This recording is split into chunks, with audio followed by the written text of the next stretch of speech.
Blindfold, please. Yes. That's my job. That's my job. What? Wow, it's really weird.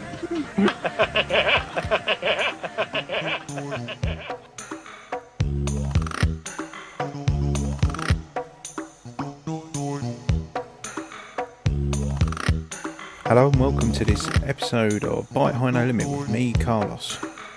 It's Max Headroom month. That means it's the month where we all commemorate that famous broadcast intrusion that Max Headroom performed in 1987 on a Chicago PBS. And this month I'm absolutely delighted to speak to Whitney Merrill, who's a privacy and infosec lawyer, but also has a big presence on Twitter with regards to hacking and knows the hacking community of Chicago. Because of this, she's been privy to some theories in the past and some theories that she's formulated herself. And she was very kind to give me some of her time to share some of her thoughts about Max Headroom, the state of hacking, the state of info security, what we think of the future, and also talking about her projects in her Etsy as well. So on with the show. Really love what I do. Privacy and security are not just a job to me. They're really a way of life and a way that I contribute. And that comes out a lot in my hobbies, including my art, which is where kind of the Max Headroom stuff is born, is looking to find a balance. When I was actually very early in my career, I went to law school, and privacy and security wasn't a big thing that they focused on in law school. GDPR had not come out yet. And I was spending my free time teaching myself about privacy and security and really trying to basically fall more in love with it. And it became a huge hobby and like passion of mine.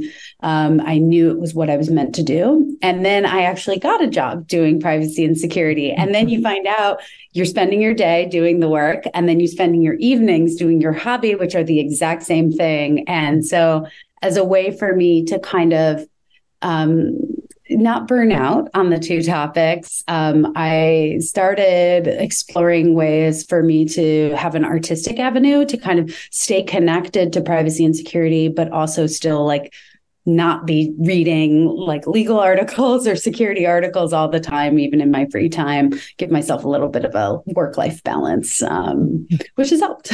Yeah, it's a great outlet, and it's showing your creative side, like you're saying, still keeping the synergy with your passion at work. Though, what is it they say? If you find something you enjoy doing, you never work a day in your life. I think that's the phrase that's often used. I like to say, if you find something you love, you never work harder than you are right now. Like I've never worked harder than doing something that I love, because it's so interesting and so fun. And so, yeah. Gets me up every day. No, definitely. It's an excellent motivation. So how did the young Whitney Merrill actually encounter technology? What was your first dalliance with technology? Did you have like a tape recorder or old Atari that you used to play on in your younger years? Good question. You know, my father was very into technology while I was growing up, and I feel like I'm very much like him. He and I are very similar. And so I remember being very young and having an Apple IIe that I would play on. And that was probably my first, the first time I remember truly playing with like a piece of technology and having a computer. And then my dad upgraded our computers at some point, and I was like obsessed with helping him set it up and like learn to use it. And so computers have always been a big piece of my life and like what I've been interested in. But yeah, any other technologies? I mean, really, it was the computers when I was very young, late 80s, early 90s. Yeah. No, it's really interesting, and you stayed in that vein. So when did you first discover Max Headroom for yourself in your own private life?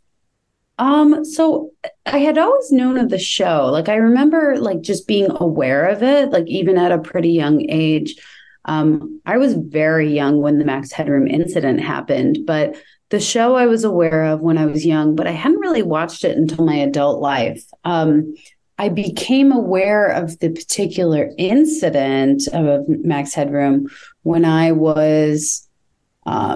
just started hanging out in the hacker community. I had not really been exposed to it much until I started working with there's a group here in the US called the Electronic Frontier Foundation. They're kind of the ACLU civil liberties group for the internet. They do a lot of work on anti-surveillance and privacy. And so I had interned with them and started going to DEF CON, a large hacker conference here in the US. And really, that was the first time I had been exposed to the incident. Like, I had heard about it as well as other famous hacks that had come about. Yeah, yeah. And what does Max Headroom sort of represent to you? What does he stand for? Chaos, maybe? Like a little bit. I know that sounds kind of odd, but chaos and a little bit of retrofuturism. There's this idea that even when it was filmed, it had this very futuristic, state of the world as an AI. But I look at it now and I even feel like it still is this like vision of the future that we all kind of want in some ways, which is like the ones that retro, like we were presented when we were younger, but we still kind of aren't seeing today. And so, yeah, it's this retrofuturism that I really love about Max Headroom. Yeah, I guess he's sort of like, from my own perspective, I being in the UK, we were nowhere near Chicago when the incident happened, and he represents so many different things because he's more of a folklore hero to myself, and I find that there's so many different incarnations of Max Headroom, when he was in the UK in the feature film, and then he disappeared from our screens and went to MTV, which not many of us had here unless we had satellite TV. I go away, I grow up, and then I get a PC. I then start looking around, and there's this Max Headroom incident, and I'm going, wow, what's all this about? Yeah. And that's how I got into it. So I'm very much no sage on Max Headroom and all that at all, and that's why I find it so interesting that all these theories that came out, and the paradox is that probably that there are people that know more about this and for whatever reason choose to either be cryptic about what they're sharing or not sharing it at all. So it leaves armchair experts like ourselves to come out with theories. And the theory that was published on Twitter from your account last year, could you tell us a little bit about that in more detail? Yeah, so especially in the hacker community, people have talked about where was it, who was it, how did it happen? I grew up in the city of Chicago, so it also has a little special piece in my heart as well. It has a lot of folklore, right? People are, who did it? Is this person amongst us right now? Are they still in the hacker community? We just have these open questions. And so for context for those listening, when I first, it was, I guess, a couple of years ago, maybe 5-6 years ago, we were celebrating the 35th incident, the 35th anniversary of the Max Headroom incident. And I decided to make a commemorative enamel pin. And I thought it would just be fun.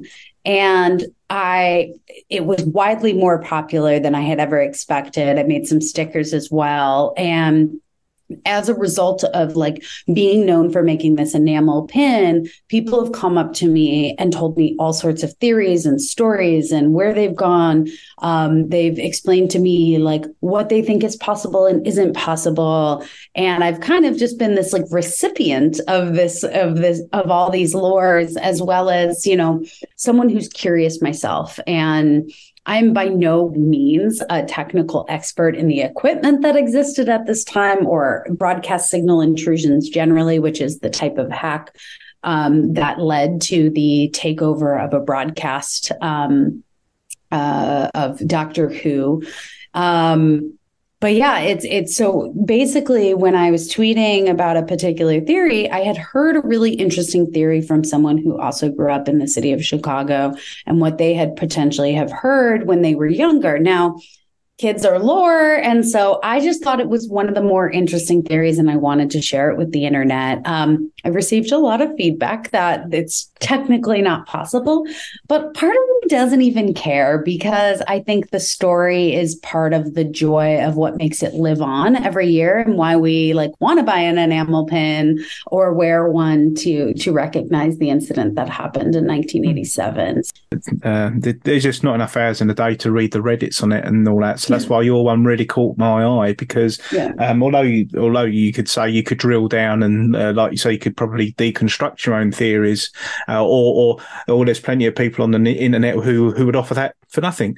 But reading your one, I found it very interesting. You sort of attribute it maybe to a school or a college that was working in media and had some equipment donated to them because of the expense of the equipment in the time, and they were probably, the local, was it WGN or the local broadcaster, probably offloaded some equipment so they could learn to operate it.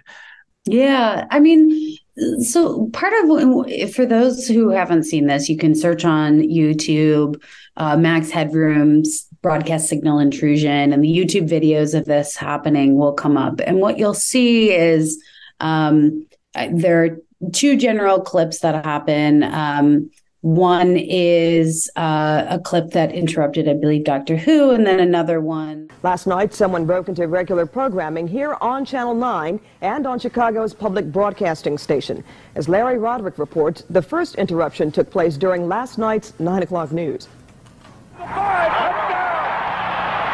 Sports anchor Dan Rowan had just started his Sunday night Bears report when the screen suddenly went black, then came back on with a new unruly presence. A man wearing a Max Headroom mask. We had been taken over by a video pirate for a short time, until technicians here changed microwave channels between the studio and the transmitter and knocked him off the air. But Channel 9 wasn't alone in its Max Headroom appearance. There was even a longer episode on Channel 11, public broadcasting. Only way to learn. I'll get you a hot drink, miss. A little after 11 p.m., Doctor Who was knocked out by the Max lookalike, who pitched a soft drink, then performed a series of antics that station officials found less than humorous, before the pirate himself pulled the plug. Channel 11's Doctor Who was unexpectedly knocked off the TV screen last night by a broadcast pirate disguised as Max Headroom. The wacky and at times perverse TV surprise came shortly after 11 o'clock, lasting about a minute and a half. The same thing happened at WGN's 9 o'clock news broadcast earlier in the evening. The FCC says the pirates were able to use stronger microwave signals to override the television signals which are transmitted from the Hancock and Sears towers. The FCC says the wise guys who pulled off this latest stunt are in very big trouble. The pirate mimicked the Max Headroom character that you see on TV. Less than 2 hours later, Channel 11's broadcast of Doctor Who was disrupted. The 90-second interruption ended with the video pirate's bare bottom being spanked with a fly swatter. So what did you think about the whole thing? Very, very funny. It may seem rather humorous, but there is more to it than that. For when this person is caught, he or she will face both civil and criminal penalties. But basically, what appears is one person on screen wearing a Max Headroom mask, and they are kind of, their speech is very garbled, and there's clearly someone filming, and then at some point, another person comes on screen and starts paddling the other person's behind with an object, and it's kind of just portrays a lot of young, mischievous, harmless fun. And they're kind of talking about a particular person, but you can't exactly hear what they're saying. But I encourage listeners to go and see it for themselves, because it's definitely something special. But as a result of kind of the vibes that were portrayed, the theory I had heard was that it was students at a high school called Gordon Tech in Chicago. And Gordon Tech High School is a pretty large high school in Chicago on the Northwest Side. They have a lot of various programs within the high school to teach people technical skills, including camera like newscasting, et cetera. And so as a result, they actually had the capabilities of having a studio. And so when I had heard this theory from a friend who had said, hey, I think this is my theory, this is what I've heard, I started digging and going, well, did Gordon Tech have a studio? Like, what did it look like? Can you match up what we've seen on the video to potentially the studio? Did they have equipment? Did they work with WGN? Like, what are the pieces? And so I started just trying to fill in the holes to make my own theory, which, again, lots of people have told me I am wrong, and that may be true. But, like I said in my tweet thread, it's the story I want to believe, because I don't think we'll ever truly know the truth. And so, yeah, they had, I had found some old news reports, as well as a video from Gordon Tech High School talking about their TV studio. I had seen, reports or heard that potentially news stations took old video equipment and donated it to the high school as a way to create a pipeline for hiring, right? Like, you're looking for great people, you can hand out equipment. So I kind of just built this theory and put it together in a thread, and it, kind of took off. And yeah. Why do you think we touched upon, why we think that we like law in general for tech law. But, with computers, people deal with things that are very definite. With data, it's either there or it isn't. Why do we still eulogize about Max Headroom? I think because this feels like a movie in some ways, right? Like, one of my favorite movies is called Hackers. If you haven't seen it, listeners, highly recommend it, from the 1990s. It's about a group of hackers. It's this very beautiful portrayal of, or what we all hope, right? That retro futuristic hope of what we think hacking is. Some people really hate the movie. I think it's an amazing movie visually, and also just really fun to watch. This feels like something that might appear in a movie like that. And I think that makes it fun, because it actually really did happen. And the fact that no one was caught. There's this idea, right, that like people can do something that's pretty big and like important, but mostly harmless, and they got away with it. And they were kids probably, or young adults. And don't we all wish we kind of like had those moments in our life? And I think that's what, even if we weren't going to do that, right? Or, because I'm sure it is a crime, but we all kind of wish we could get away with it. It feels like a movie like Goonies, right? Kids getting together and on an adventure. And I think that's part of it. That why we all kind of look and like it. That's why I like it, is I love that we don't know who it is. If I found out, I think I'll be disappointed. To me, it reminds me also of like something like Banksy, right? You don't want to know the identity. And when you do, it just takes the magic away from it a little bit. And so if I found out what actually happened, I think I'd be disappointed. But yeah, it is a phenomenon that lends itself to so many different theories. I came up with an idea last year that it was perhaps a CIA covert dry run to see if they could implement this in some banana republic somewhere to incite an insurrection or something like that. But it was all just for fun. And looking at technology today, obviously, there's no means really of broadcast intrusion in the classic way. So a lot of people now can crash Twitch streams or even take over TV stations. Just with a webcam and trying to hack into a stream. Is that a challenge in today's info security world? Is there a threat from people carrying out a Max Headroom style attack on corporate organizations? I think it's definitely much more difficult than it once was. I actually, given that my technical abilities about camera equipment in the 1980s is very limited, and that equipment could even be older than 80s equipment. It could be equipment from the 70s, right? I don't know how technically difficult that was. I think it's probably because it was mostly analog, a little bit easier than what we have in a digital world. I think security, especially in the last 10 to 15 years, has really, really progressed. And these types of things are ones that any sort of security team is focusing on preventing, which includes, making sure that whatever you're doing is stable, right? In security, they talk about confidentiality, integrity, and availability. And here, an attack like the one on Max Headroom compromised both integrity of the stream and the availability of the stream. And so most security programs are focusing on making sure that any sort of digital system now is continuing to have integrity and availability, make sure that it can't be taken down. Mm-hmm. I think you might maybe like in what happened with Max Headroom, regardless of the current news broadcast systems now, is more like almost like a DDoS on a website, right? Or a takeover of a website that you sometimes see folks like Anonymous doing. And so there is some technical abilities where that can still happen, to liken it more to something that happens on the internet as opposed to an actual live broadcast. Yeah.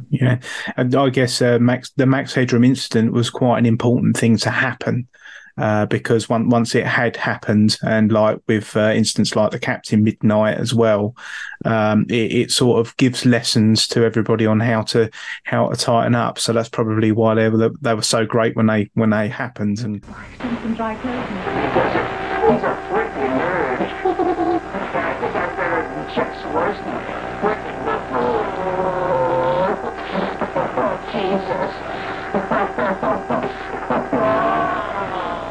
For those listening, Chuck Swirsky was a WGN, a Chicago local television station sports newscaster. I don't know. This makes me feel like they had some sort of connection to WGN to make that specific reference that they thought he was a freaking liberal. I don't know if they didn't like his newscasting, if they didn't like him, if they had, that's part of why, like when I was thinking about who it was like these feel like people connected to the TV station in some way because they referenced him. But it could be that also to me signals a self-acknowledgement that they know they're taking over the broadcast. Because I had also heard, there's some theories whether they knew or didn't know. And I think in my thread, I kind of am on the fence. But I think to me, if you're referencing it, you're like maybe acknowledging that you're taking over WGN in particular too. Yeah, because there are some theories doing the rounds about it could be a former employee or someone who's just recently been made redundant who wanted to get the last laugh, so to speak. But yeah, I've heard that too, and I also think that's a super possible theory. Yeah, no, absolutely. So with your part-time or your part-time full-time hobby on the Etsy side, I was interested in the magazine that you're running as well. What sort of subjects are you touching in on that? Yeah, so I like doing. I don't really consider myself an artist, which I know sounds really crazy. I have all these ideas in my head about art and like communicating concepts around privacy, security, and anti-surveillance. And sometimes I have made them stickers, or I've made them enamel pins, or I used to run a small group, part of the large hacker conference in Las Vegas called DEF CON. I used to run a part of it called the Crypto and Privacy Village, Cryptography and Privacy. And there we talked about like anti-surveillance, privacy, cryptography. And I had done art for that organization as well, posters, whatnot. And I retired from it recently, and I still had all these ideas in my head of things I'd always want to visually portray in art, like communicate. And I was in a store in San Francisco, and I had seen a bunch of zines, and I just kind of was like, I could publish a zine. Like I could just photocopy something and staple it together. Like I don't need to go like really high quality. And so I started writing down some notes for myself of things I wanted to portray artistically. And then it kind of snowballed from there. I reached out to a handful of friends to contribute. I used an official publisher because I then wanted it to look a particular way. And it kind of snowballed to be a much bigger project than I had anticipated. But what came out of it was it's about 20 pages of content that basically mostly is a commentary on the current state of society. So if you open up the first page of the zine, the first page says not made by an AI. And it's kind of, each page is both either a callback to something retro, or, 'cause again, I'm obsessed with that retro futurism, or it's commentary on a particular book or reference in the hacker community. I have the last page of the zine is a set of classifieds that have just a bunch of callbacks to interesting things and things you'd see. And so I dabbled in it to see, would it be something I'd do again? Are people interested in it? Do they like it? And, so jury is still out on that one. I'm still kind of distributing it and handing it out. I brought it to DEF CON when I was there in August, but I think if it's successful, I will do it again. And successful is more like, is it appreciated as opposed to am I making money? Because that really isn't why I do it. It's really to get something out of my head and put it into the world. Can I ask how many pins roughly do you think you've shifted now since you've started? So of the Max Headroom ones, I've reordered that one like from my supplier. So I designed the pin, I actually drew the art a bunch of times. And so I've probably in my lifetime, and so my Etsy exists as kind of a accident. I made the pin to hand out at hacker conferences and to give to people who liked it. But then so many people saw it online and were like, hey, can I PayPal you and send you one? And then that got really onerous. And so I was like, I'm just going to set up an Etsy, make sure I'm on the up and up with the IRS here in the US and I'm not in trouble with taxes. So I put up an Etsy store, and from there, I've been selling them. I probably have distributed and sold probably about anywhere from 700 to 1,000 over the past few years. I think that's, and then I've made other pins as a result. I found it was a really fun medium to work in, and I find it a challenge. And so every year as a result, I make a new pin, and it generally is commentary on hacker culture or something going on in the hacker and security space. And so after that, I think the next year, everyone was talking about crypto and cryptocurrency. But for me, crypto always meant cryptography and security. And so I did a pin of a guy yelling, crypto means cryptography instead of hack the planet from the movie Hackers. And it kind of is just snowballed from there. I've had a handful of stories where people have reached out to me and said, I was on a bus and I saw someone wearing one of the Max Headroom pins. And I asked them, where'd you get this? And do you know the person? And so I get these stories back all the time. And I think that's probably the best compliment in the entire world that anyone could ever give me, is they've seen that art out there in the world and they say, hey, actually, I saw it live. And how cool is that? And that makes me really excited. I also was in a bar once and I went into the bathroom and one of the Max Headroom stickers was in the bar bathroom. And I was this is great. I love when it comes back in my direction and I wasn't the one who put it out into the world. So the more I can distribute the stuff into the world, the happier I am.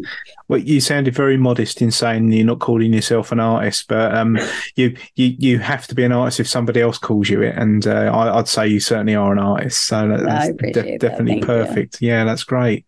Oh, well, that's brilliant. Just with on the hacking side, do you think when the movie War Games came out in 1983, I've recently read an article saying that 1983 was the year hacking came into common parlance with normal people, Joe Public. In 1983, you'd never have imagined that everybody would have a computer like Matthew Broderick in his bedroom, and everybody would have a telephone line exclusively for computer use. It's hard to imagine what will be happening in another 40 years' time. But do you have any rough ideas on the rough trends and how things are going in IT and computers? That's a great question. I think the challenges will just continue to present themselves in really difficult and unique ways. An interesting thing about war games and here in the US and the impact it had on society, after that movie came out, the United States government basically freaked out. They were very worried that computer hacking was going to present a massive threat. And as a result, they passed a law here in the US called the Computer Fraud and Abuse Act, which is a very well-known anti-hacking law that has put even the most well-intentioned individuals in trouble. And it is quickly written, maybe not the best written, doesn't necessarily reflect what needs to be done or what the appropriate levels of, people say ethical hacking or white hat hacking or, hacking with a good purpose in place. And so I always think about that movie as an interesting impact on society and how we continue to live that today, where Computer Fraud and Abuse Act is a threat to security researchers because it is so broadly written. So in the next 40 years as a lawyer, I'm thinking about the law. I hope to see some reforms to hacking laws. I think we've seen a massive shift in the last 40 years in, yes, it's been, popularized in society, but there's ways for individuals to, hack a company and then report it in a coordinated way that can facilitate things becoming more secure. And that's really, really good. I think in the next 40 years, we'll see challenges like generative AI, and because you can't go a day these days without mentioning generative AI, presenting new challenges to security and how do we solve them.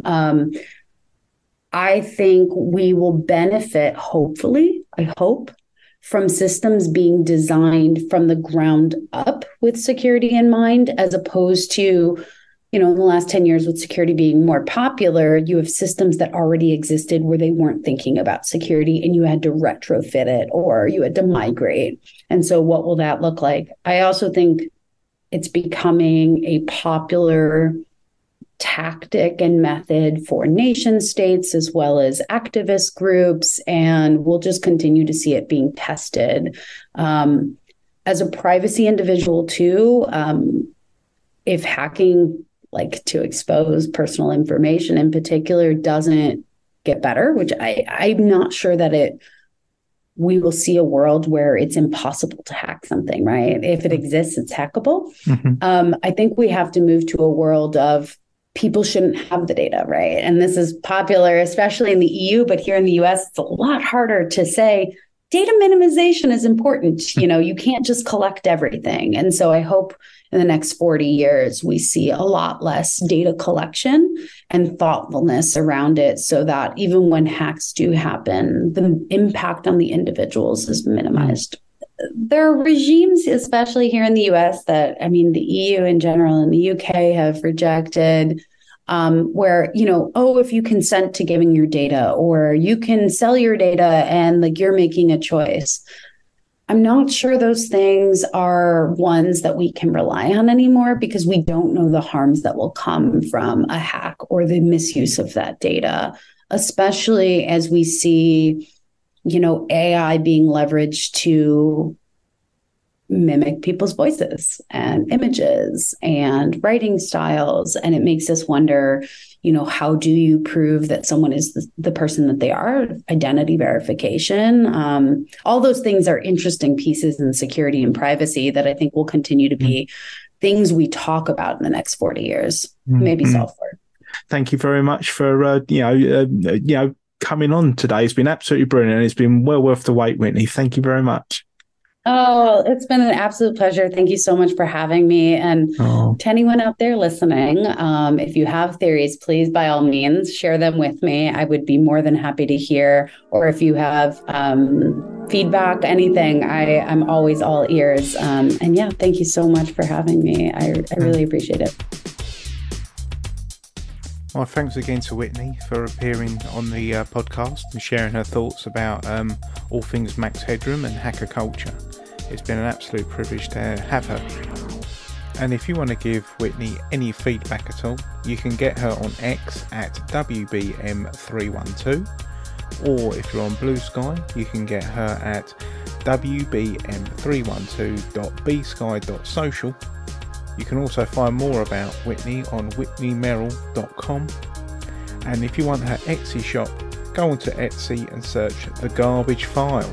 If you're looking at the pin badge or the magazine and you're not in the United States, it might be an idea just to drop a message to Whitney to see if there's anything that she'll be able to do for you. You never know.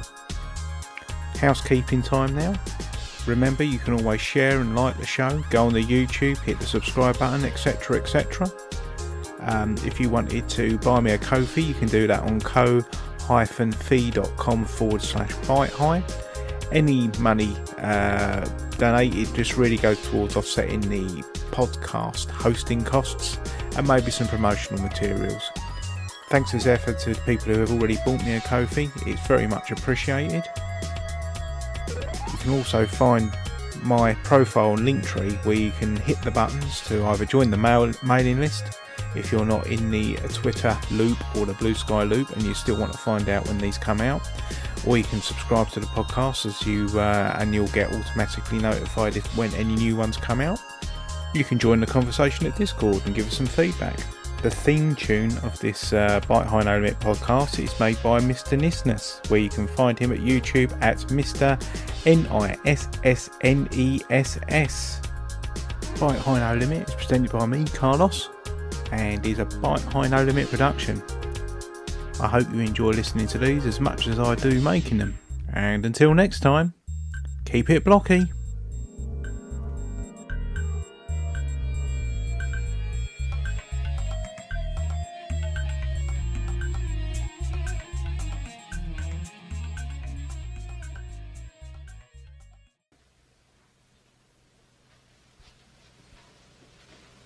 You're still here? It's over. Go home. Go.